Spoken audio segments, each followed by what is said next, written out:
चलेगा क्या नहीं चलेगा, मैं क्या चलेगा या क्या चलना चाहिए, उस पर फोकस करते हैं। ठीक है। पहली बात तो ये कि एक दो सेक्टर्स हैं जिनमें आप डे अप्रोच नहीं ले सकते, जिनमें आपको थोड़ी सी पोजिशनल अप्रोच रखनी होगी।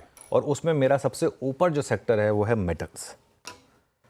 देखिए मेटल्स में हो क्या रहा है, मेटल्स में रोज ब रोज इंडेक्स डे हाई पर खुलता है और स्लिप होके थोड़ा नीचे बंद होता है। लेकिन अगर आप इसका एक महीने का चार्ट देखेंगे मेटल्स इंडेक्स का, ठीक है, ये 7 दिन का चार्ट है क्योंकि हाई से हम करेक्ट हो गए थे क्योंकि चाइना ने वो उसके बाद वो अनाउंसमेंट नहीं किया था। लेकिन अगर आप इसका एक महीने का चार्ट देखेंगे तो एक महीने में आपने बड़ा पैसा बनाया मेटल्स में, ठीक है, अगर आपने बाय करके होल्ड रखा है तो उसको। और अब जिस तरीके से घूमा है ना, अब मुझे लग रहा है कि एक बेस फॉर्मेशन वापस बनाए यहाँ पर। आज ऑब्वियसली थोड़ा सा मेटल स्टॉक्स हो सकता है थोड़ा नीचे शुरुआत करें क्योंकि वो कोई बहुत ज़्यादा अनाउंसमेंट आया नहीं है चाइना की तरफ से।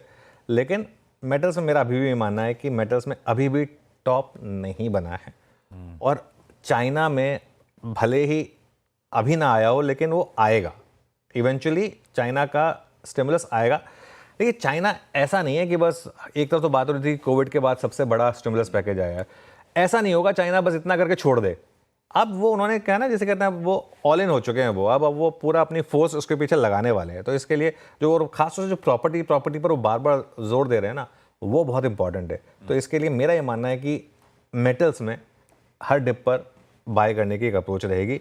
दूसरा सेक्टर जो मैं लगातार जिस पर पिछले 2 हफ्ते से 3 हफ्ते से पॉजिटिव रहा भी हूँ आशीष, वो है केमिकल्स।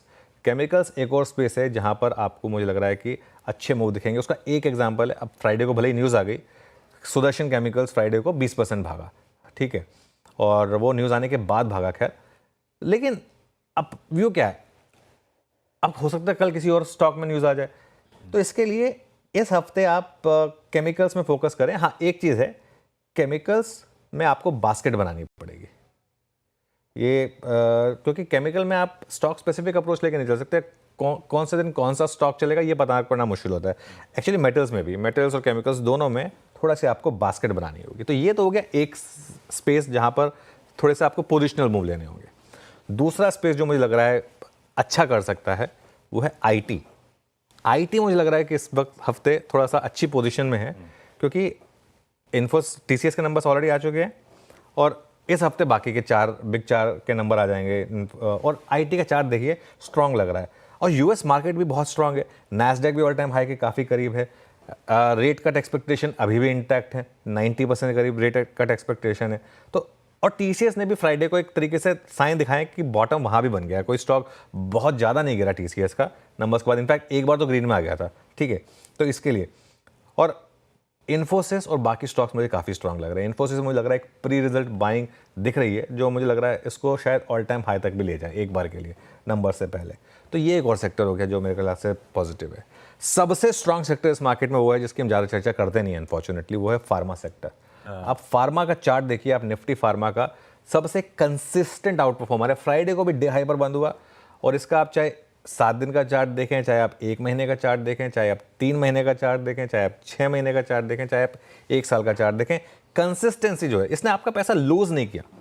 बाकी इंडेक्सेस में तो हो सकता है बीच बीच में आपका पैसा गया हो, ये एक ऐसा इंडेक्स है जिसने आपको कंसिस्टेंटली पैसा बना के दिया है।